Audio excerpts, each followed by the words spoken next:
What I'm showing you here is a horse without a rider and without any tack. I've got the head collar under the bridle so that the line is attached to the head collar D-ring.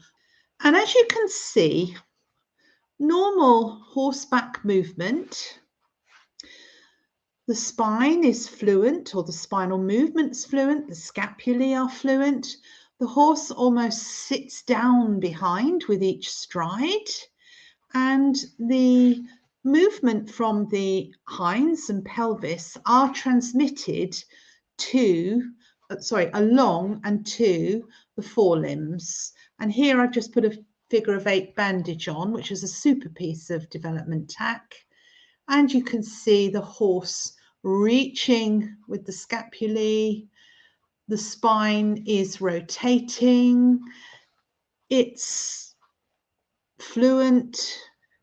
And here you can see the horse has a good range of motion. You can see almost the connection between the horse's spine and limbs and head and neck. And here over poles, you can see the spine becoming more mobilized. Now, this little horse was in the 2012 Olympics, and it was a little horse that I treated for probably 5, 6, 7 years. So I want you to have a look at the way he walks, because he was in fully fit, well-conditioned, well-trained development, and this will always show up in the walk. But I want you to look at the movement of his spine, and I want you to look at the withers, which are rising with each stride, forelimb stride. And if you sort of look down quickly at the fetlocks, you can see the fetlocks springing the withers up. So this is what I want you to look at as we go through these backs. So this is an example of a good back.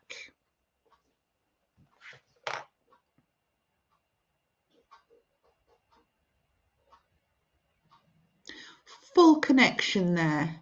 Brain to limbs, and everything's being transmitted through the back. Just watch the lift of the withers there with each stride, there, there. So a mobile back. He's not afraid to use lengthened strides. You can see good lumbar sacral mobility there. So there are no restrictions in that spine. The head and neck softly rise and fall, and it's like the whole spine is getting a full stretch, and the horse is using its whole body. Here he's turning, obviously you can see that, but he should be going forward and round, but he's pivoting almost on the front limbs, but that's no problem for him. You can see he's mobile both sides. No restrictions, good crossover there, which is not excessive, full awareness of his body and fully prepared to use his whole body. And here we have an older horse, but again, you can see that wither lift quite clearly. Just concentrate on the back. So it does rise and fall. He's pushing through from behind to the front. He's moving his back. He's mobilizing the back. Every joint there is moving through the spine.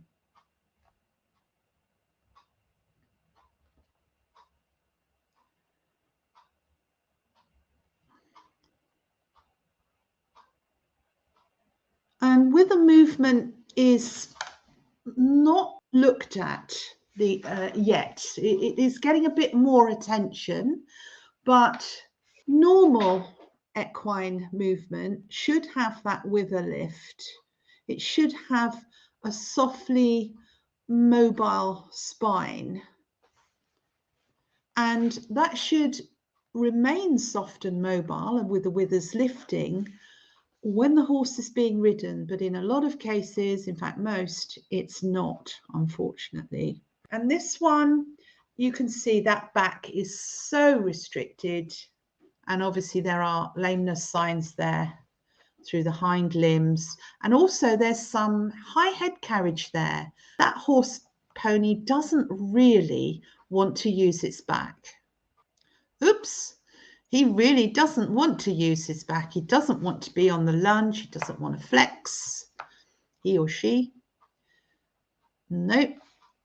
And disunited canter, that's a sign where the horse does not want to engage normally. You can see doesn't want to flex through the neck either and prefers to maintain a high head carriage, or in other words, a ventriflexed inverted back.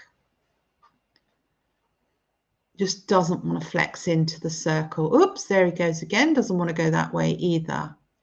So a lot of you will have seen this. I'm not going to play the whole film. I just want to play a minute of it so that you can see how development tack can block that movement which you've just seen, which I've just demonstrated to you. So take a close look here. There is no place for development tack in mobilizing the spine.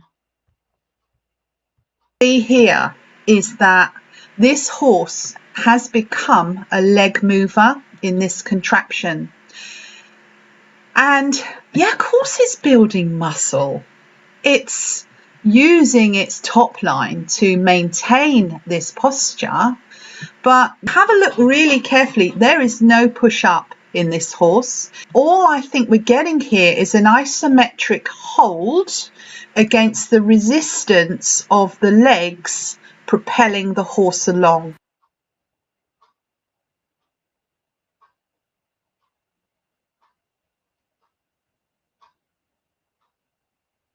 So it's behind the vertical is where they get some relief from this. Look how much the limbs trail behind.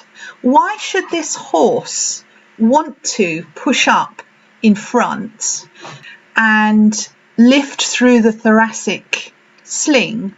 Because this does not encourage the horse to lift through that sling at all.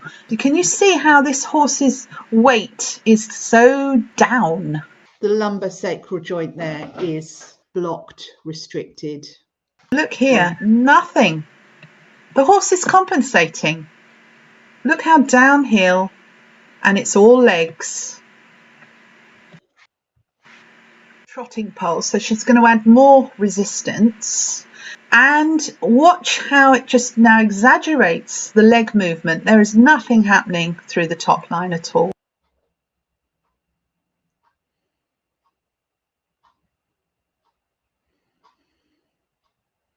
Just leg movement.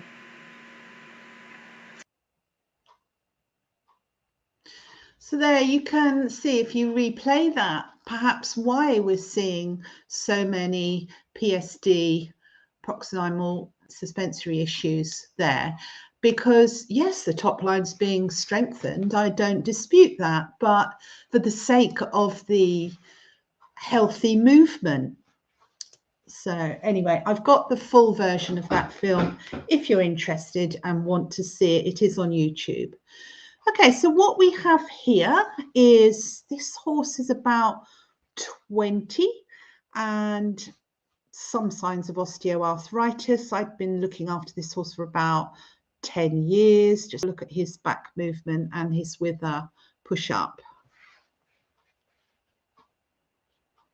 Good mobility there.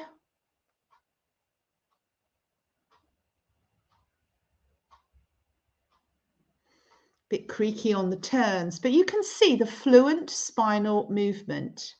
Every time his pelvis lifts and falls, the back follows, and he's got that nice bounce through the spine. And bounce and flex, bounce and flex.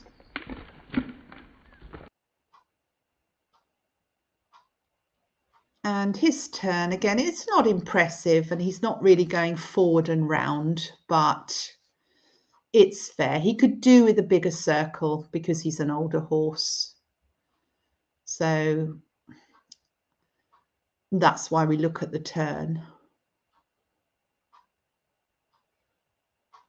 And this is another older horse. He's a Hackney Cross, about 20 also. And here you can see good spinal movement, but he has a history of those sciatic signs.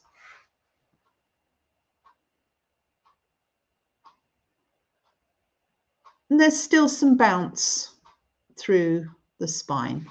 And here we have a ridden horse. Some of you may have seen this video in a post I made recently, but I want you just to see the timing, the fluency, the cadence, and the lack of interference from the rider.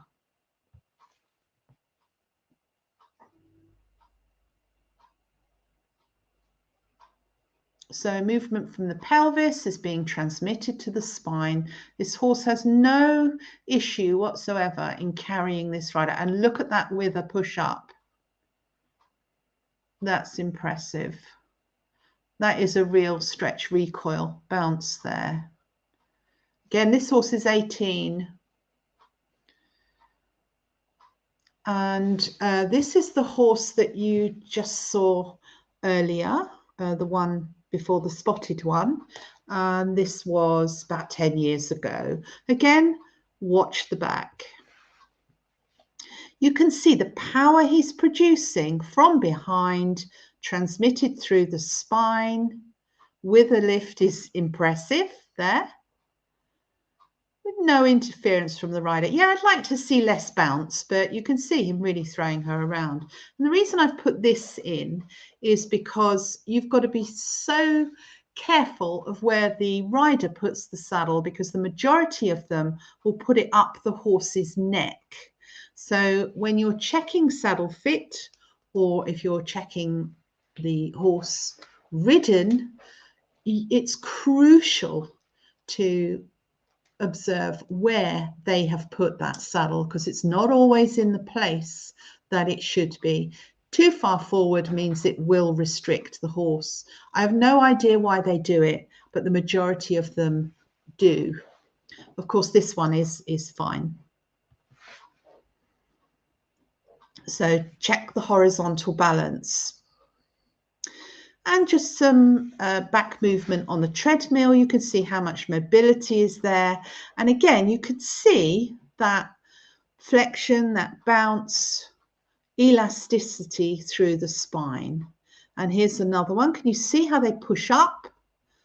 This is a bit modest, but you can look at the fence line, and here you can see the line along the wall. Minimal lift here.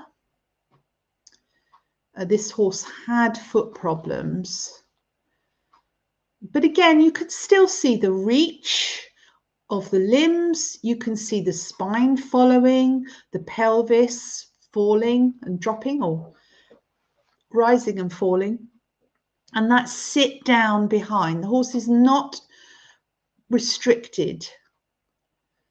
He's able to sit down through the lumbosacral joint and lift up through the withers, or push up through the withers.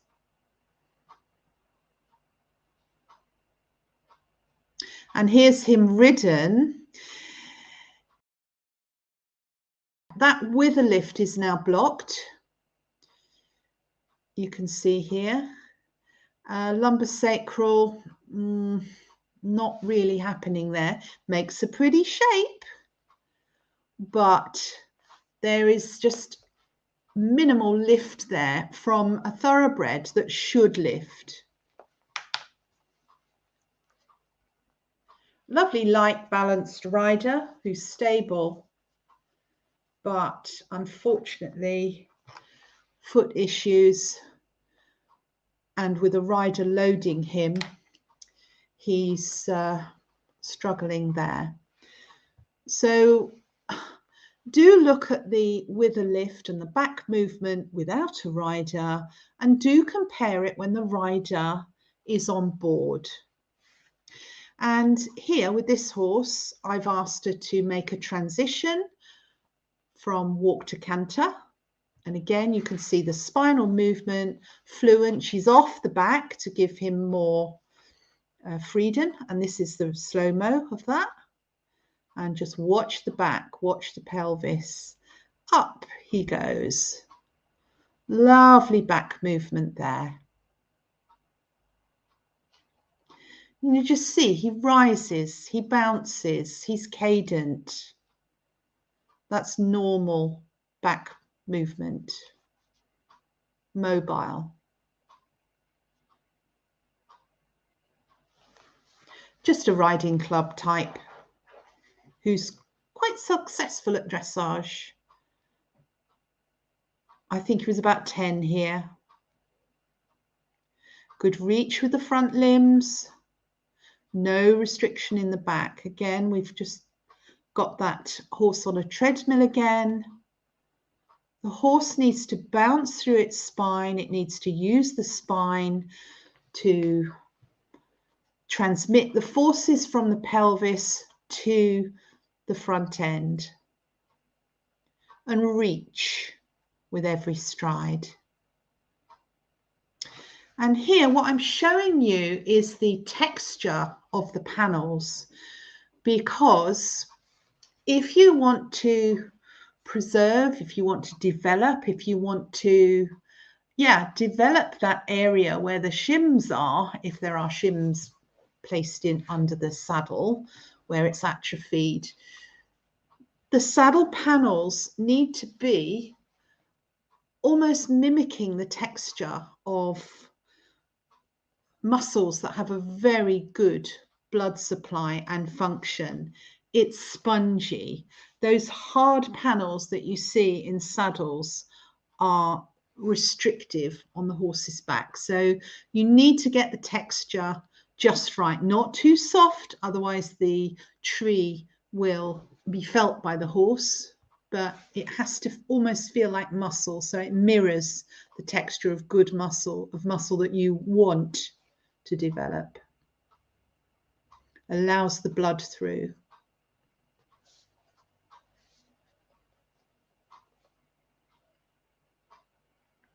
And here I'm testing the lumbar sacral joint. This is such a good test for that back function from the lumbar region. You can see here it just does not rotate at all.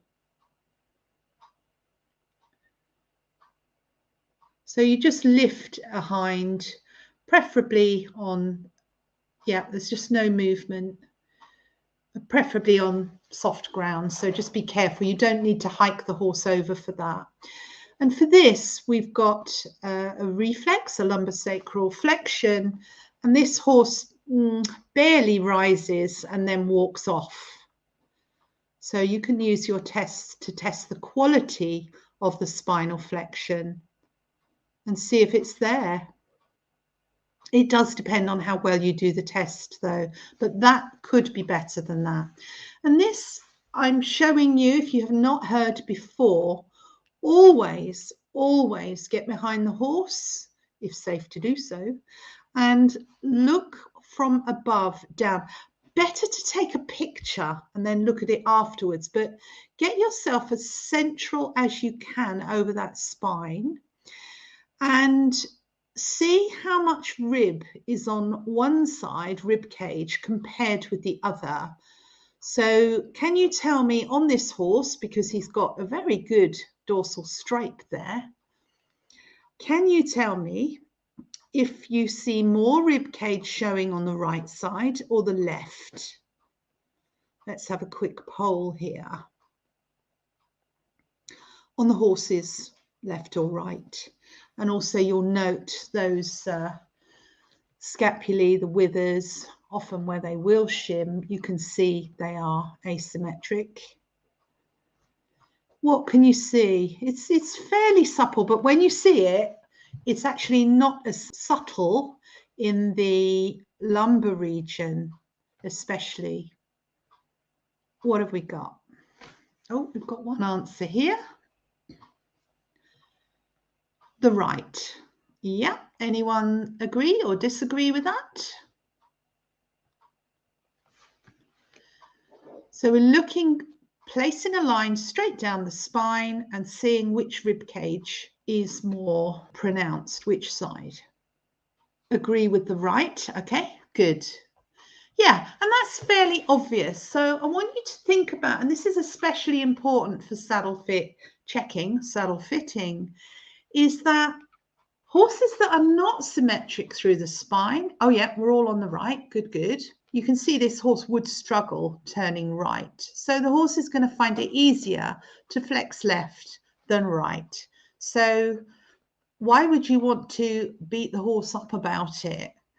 You would resolve this issue and get the owners to monitor this until the horse has better posture, because it is a rib cage, a spinal rotation, a loading, which should be more symmetrical. And I'll give you a drawing with lines on it in a moment.